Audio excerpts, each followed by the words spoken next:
Good morning. This is the 36th talk I am giving in my channel. Uh, what is today's topic is earlier we have discussed what is occultism and what is the view of theosophical society. I just put the video so you can go through that one. So today, uh, always there is a contradiction regarding the esoteric powers. When we say esoteric power, people will say whether this will come under this or that. Madam Blavatsky in Key to Theosophy, I already mentioned, mentions whatever the, even astrology, what do you call, hypnotism, a lot of things it says that. So, astrology is one common thing people use in different religions and different things and all. So, already we have done a video regarding astrology, the science behind astrology and the astrophysics. I have put a thing in my. So, today I am just coming to an area where in the International Theosophical Society, regarding healing, actually healing is the one thing people expect from everyone and everywhere. This is what they are searching actually. We can say search for truth, or we can say that search for healing. Everything people want, because everyone has problem. When we talk to different people, they have different problem, and they ask us whether we have any advice. When we talk about consciousness, awareness, then we say that here 100% peace you can attain. So when we use this, people come over and ask this question to us. So yesterday when I was talking to one person, uh, they're asking question that if we do sin, then whether it will affect us or the next generation. So it's here, the answer is very clear. The nature has a law that already have put in my audio or video audio in my channel. What is the law of nature that we have to study? So, and regarding the law of nature, we have to study. And if we violate the law of nature, then that will affect us. This is something scientific actually. Most often people will not say that. This is scientific. Then will it affect our next generation? Then I ask the question, whether you were a victim or we are a victim of our past generation. These questions we have to answer or find out actually. In textbooks it's not available. Textbook it's not available. And people are confined to a particular area. Either you will be a person of spirituality or you will be a person of medical science and all. So this needs more clarity. So I just asked a question to that particular person. See, when you go to a doctor, what is the doctor asking? See, if you have a diabetic or cardiac or liver problem, he is asking in your family whether there is the same disease. So even for a disease, he is asking this. So past generation. Then people, how many generations? 7 generations they used to say. It all different schools of thought. So my point is, see, if you are breaking the law of nature, then we have already told the law of karma will work. What is the law of karma says? If you do against anything, the law of nature, then you have to suffer it in this birth or in your coming birth in different lives. So the question is very serious. So without learning the law of nature, the word you speak will give you karma. The action which you do will give you karma. Your thought will raise karma. So we have to be very vigilant. The answer is very simple. If you violate, and the question was like this: if I do something and I don't know whether it is a sin, and later I knew it was a sin, then whether that will affect us. 100% that will affect us. Knowingly or unknowingly you are doing anything, the law is very simple. It is purely scientific. This is not a theoretical.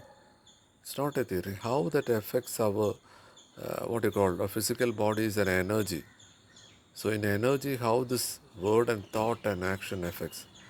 Scientific research outputs are there. So that is very clear. So that is one area. I'm very clear on that particular question. Then the next question arose was regarding, uh, I'm making a research actually. The research is very simple. Lot of terminal illness which has been written, the medical science have told that there is no hope, the person will die.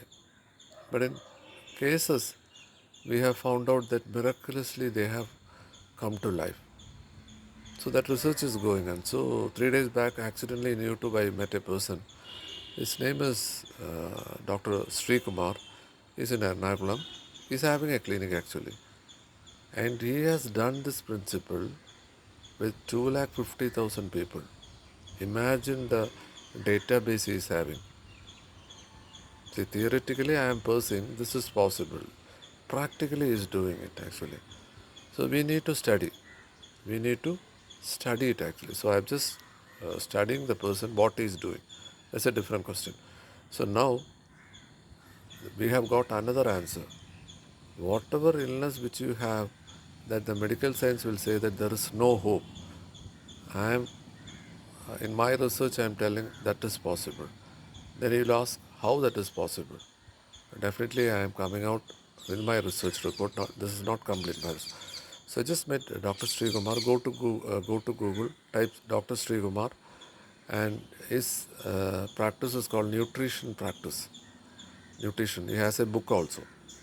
So why I am giving this information? We, our family members or friends, having no hope regarding a disease, we educated people should inform. See, this is not the end of life. This is not the end of life. So that's why I'm putting Dr. Sriuma's information here. Then the next thing is, in Theosophical Society, in my last talk I talked about occultism, what Madame Blavatsky has told. So for a Theosophist member, can he study occultism or can he practice occultism? This question we have discussed on different spheres actually. Some say that we should not go for occultism. One example is healing. I met different people in theosophy. Lot of people, I think 10 to 20% people in theosophy are healers actually. More than that, some people they study the traditional way of healing and they do it. I know people in theosophy, based on Leadbeater's book Thought Form, they are doing healing actually. And in the book At the Feet of Master also, At the Feet of Master is a book actually.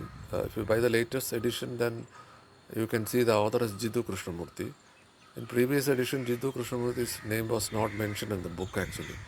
It was written alcohol.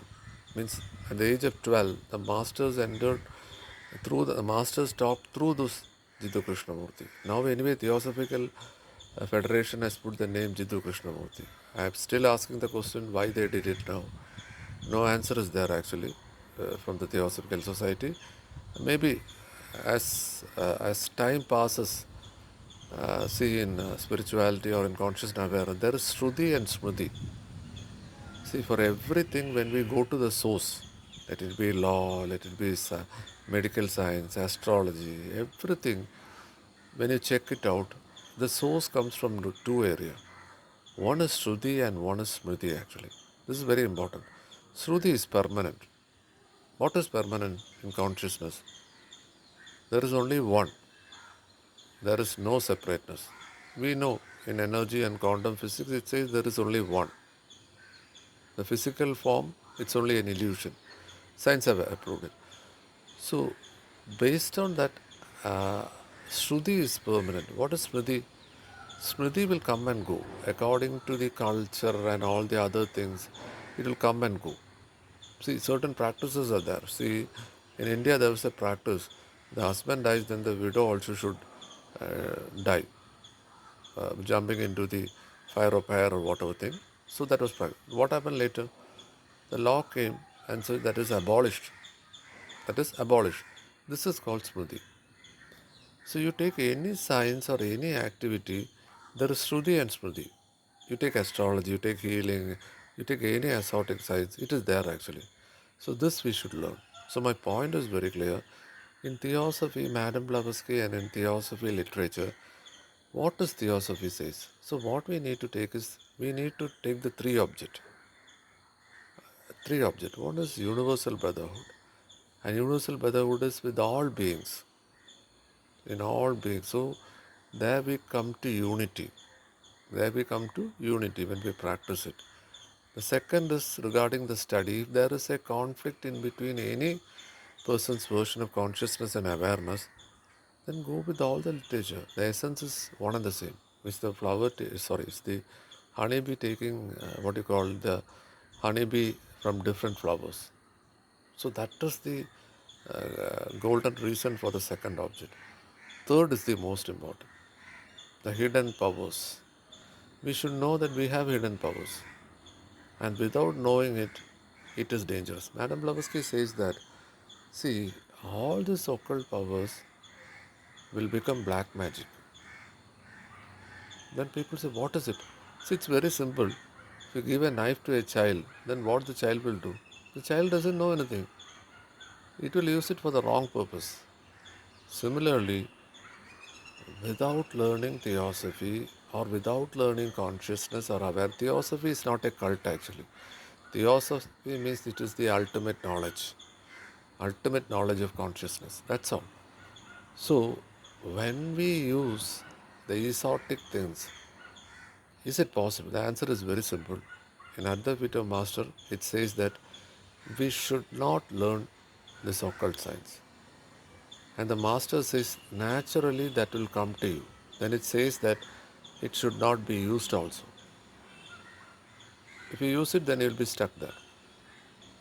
Then what we can get out of it? In Theosophy, there were healers. One of the greatest healers which we can find is Alcott.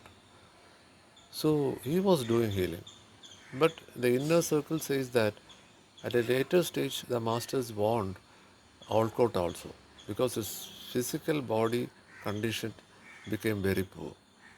Leadbeater also had the psychic powers, but in Mahatma letters, the master gives instruction to Leadbeater, from here on you go to deep silence. So these people are guided actually. Now a person who is entering into esoteric science, who is guiding? So there are hidden dangers actually in occult science. So that works. But a person who is going 100% with the three objects of theosophy and with the theosophical literature, and if it is a selfless activity, what is selfless activity? I am doing healing, wherein I am not doing the healing actually. The consciousness is doing healing. But there, in pure consciousness, that is not possible. You have to come to separateness. So, the greatest masters, they did healing in consciousness. But a person who is learning healing and the astrology and whatever esoteric science, he will see as two and he will do the process. And that is dangerous. And that is dangerous. Madame Blavatsky is also using a word black. So, as a theosophist or a person entering the theosophist, we should clearly guide this person with this theosophy, because a person who is entering, he might not be able about the secret doctrine Isis unveiled, or the three gems, or the seven basic manuals. So, the senior most members and who have a knowledge should guide him and should say that this is dangerous. You should not do. This is dangerous. So, thank you very much.